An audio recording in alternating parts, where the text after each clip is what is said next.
Hi friends, welcome to another video. Today I'm going to be talking about my reading stats for 2020 and my top 10 favorite books. Let's get into it. 2020 was certainly a big reading year for me. I read 132 books in total, which for me is a lot. Here's a comparison of my previous years. In 2019 I read 45 books. In 2018 I read 65 books. In 2017, I read 41, and 2016, I read 78 books. You can see that I usually hover somewhere around 40 to 80 books per year, just depending. I kind of alternate between having a heavy reading year and a lighter reading year, and this year was definitely a heavy reading year. According to that trend, it's possible that 2021 could be a bit of a lower reading year for me. I don't know, we'll see how it goes. I have set my goal for 100 books this year, same as last year. How I'm feeling right now, I feel like I am going to be able to attain that goal. I'm still really in the mood to read at all times. I'm feeling really motivated to read. So I feel like there is a good chance at this point that I will be able to make that goal of 100 books. But you never know where the year will go. So whatever number I do end up reading, I'm totally fine with that. If I don't get to 100, that's fine by me. I made a little chart of the number of books that I read per month. So I really love this chart because you can just so perfectly see exactly when the pandemic started in March, and then you can see when lockdown lightened up over the summer and we got to go outside more. My book count was way lower because I was like out hanging out with friends and stuff, wasn't reading as much. And then when the lockdown picked back up again in October, and then it started raining all the time because I live in Vancouver, I was back to the heavy reading once again. My lowest reading months were January and June with 6 books, and my highest reading month was December, which is no surprise because I had almost 2 weeks off, so I had tons of time to be reading that month.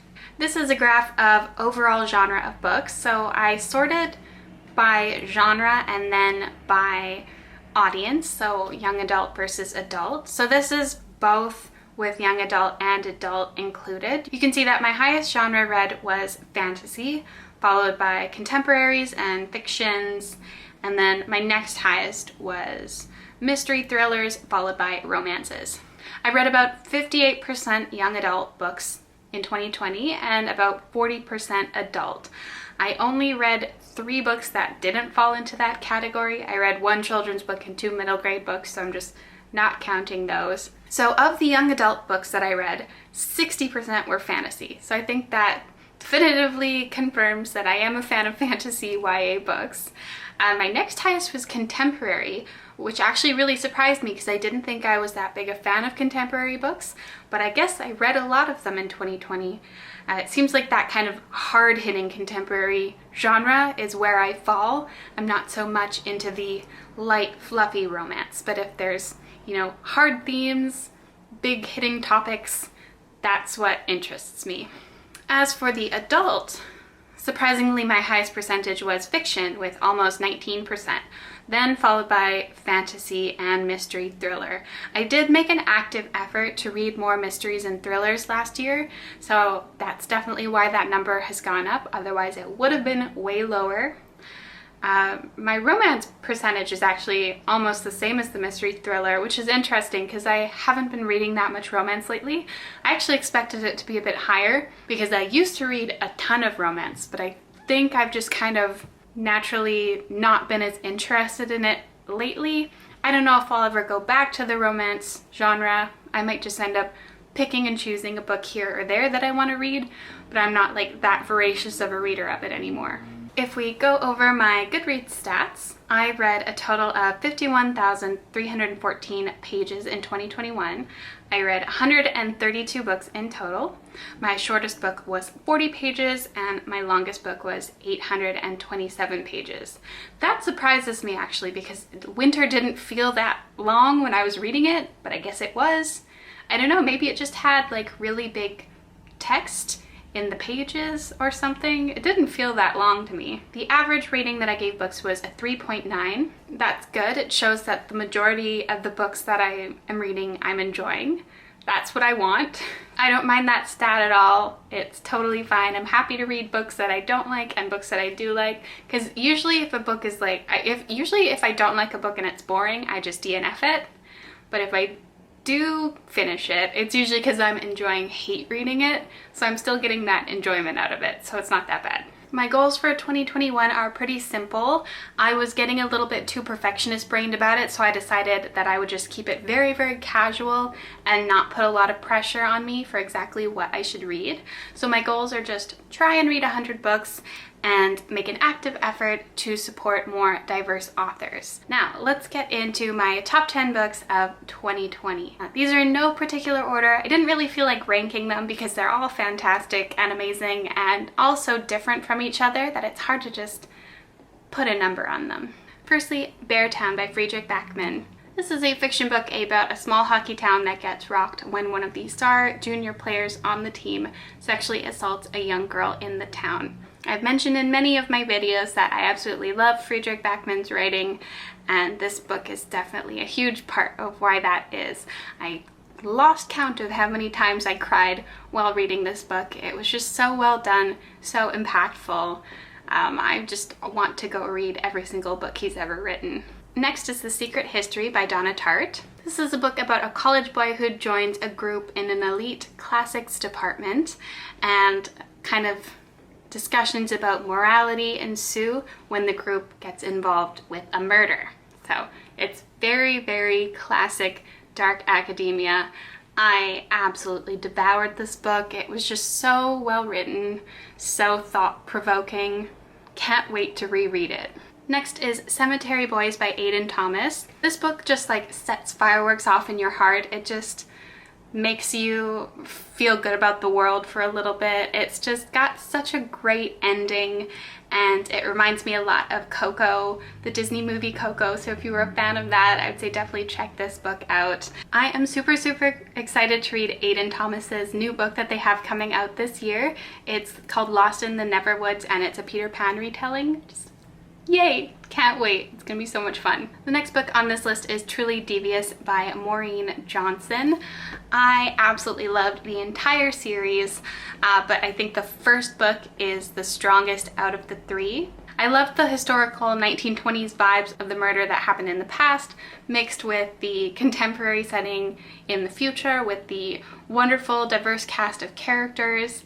It was just such a joy to read, and I absolutely love this series. Number 5 on my favorites list is Eliza and Her Monsters by Francesca Zappia. I am so excited to have the physical copy of this book now. I originally read it as an ebook, so I'm so excited to reread it as a physical book and get to see all the pictures like physically in person. This was just like, I would say, the perfect summary of like how it feels to not have your parents understand you or to be something else than what other people expect you to be. It's just about, you know, expectations other people have versus the life that you actually want to live. It's just the book to speak on being a teenager. It just reminds me of being that age, and also I just love the characters so much. I usually don't like reading books about really, really shy characters because I just always want to shake them and be like, you can do it, but then I see them struggle and it just like makes me frustrated. But I loved the shyness of both of these characters because they were fighting, like they were trying so hard, and it just really warmed my heart. They were fighting and they were trying so hard to live the lives that they wanted to have, and, you know, going against what other people were telling them was the right thing to do. And that's a hard thing to do. It's hard to go against your family like that. And this is definitely one of my favorite books of all time. Number 6 on this list is The Book Thief by Markus Zusak. I had put off reading this book for so many years, not because I thought I wouldn't like it, but because I knew that it was gonna just play with my emotions so hard, make me cry so much. And sure enough, that's exactly what it did. I love stories about characters who love books. That's just, for any bibliophile, I think you know that like that is just peak book reading. And this really has it all. I definitely have plans to reread this one day, you know, when my heart can take it, when I'm emotionally ready, because like it really puts you through a lot. It is a story, but this is honestly, they should make kids read this in high school. Maybe they do at this point, I don't know. I haven't been in high school for a while, but like if any schools are making kids read this, like thumbs up. Book number 7 is another Friedrich Backman book, A Man Called Ove. This was just an absolute delight to read. Just the most adorable, curmudgeonly, grumpy old man who was just lovable despite his outward grumpy persona. And you can't read this book and not love Ove and just want him to be happy. It was also interesting that I was reading this book at the same time I was reading a book about autism, and I was just like, oh my god, like so many of Ove's character traits are the traits of an autistic person, like the wanting the same schedule every day, liking the same things to an obsessive amount, hating any sort of change. I was just like, Ove, you sweet, sweet soul, that just makes me love you more. And yeah, I just highly recommend this book. It's so good. Book number 8 on my top 10 list is Strange the Dreamer by Laini Taylor. I absolutely love Laini Taylor's writing, and this book was just an absolute wondrous joy to read. It's a story about a librarian who is obsessed with this lost city of Weep. He gets a chance to go and discover the city with a group of scientists and explorers and solve this mysterious problem that's affecting the city. And it's just so atmospheric, and it just sucks you right into the story.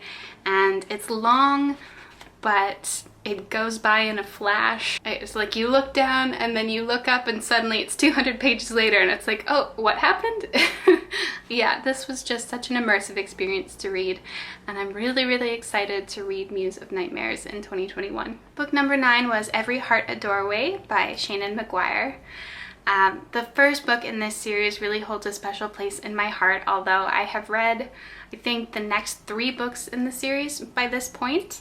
But the first one is definitely still my favorite. That found family aspect, the friends coming together and wanting each other to be happy and being supportive, it's just all of the good things. I've just been enjoying this series so much, and I definitely have plans to finish the rest of the books this year. I think there's a couple more to read still, and there might be another new one coming out this year. I'll have to double check that. But yeah, super excited to read the rest of the series. Finally, the last book is The Name of the Wind by Patrick Rothfuss. I actually have this book, but it's in my living room and I'm like too lazy to go get it, so I'll just put a picture of it right here. This book, honestly, like if I had to pick a favorite of 2020, this would probably be it. It was just, I don't know what it was, but it just has everything that I love reading about a book. It has magic, it has fantasy, it has you know, that school aspect to it. I love reading books set in universities. So it has that like learning and education atmosphere. It has music. I love reading books about characters who make music. And it's just, yeah, I'm definitely excited to reread this at some point, but I do still have to read the second book in the series. I really, really want to. It's just very, very long, and I'm like waiting for a time when I feel emotionally ready to read a 1,000-page book, because that's a big time commitment. But honestly, I know I'm gonna love it. All right, and those are my top 10 books of 2020. I thought about doing a least favorite books of 2020 video, but I've decided that I just like, it's gone and past. I'm filming this in 2021, and I just don't feel like revisiting that negative energy, so we're just gonna leave it where it is. Those books were not for me, and we don't need to discuss them anymore. They're done. Well, I am wishing everyone a very happy 2021. Who knows where this year is gonna take us, honestly. It's anybody's guess at this point. Will we be out of lockdown in 6 months, in 12 months? Who knows? You know, I'm gonna stay positive. I'm gonna read a bunch of great books. I'm gonna talk to my family and friends and just try to stay positive, do a lot of yoga, and I'm excited to see where this year is gonna take us. If you made it to the end of this video, thank you so much for watching. Leave a flower of your choice in the comments below, and I will see you in the next video.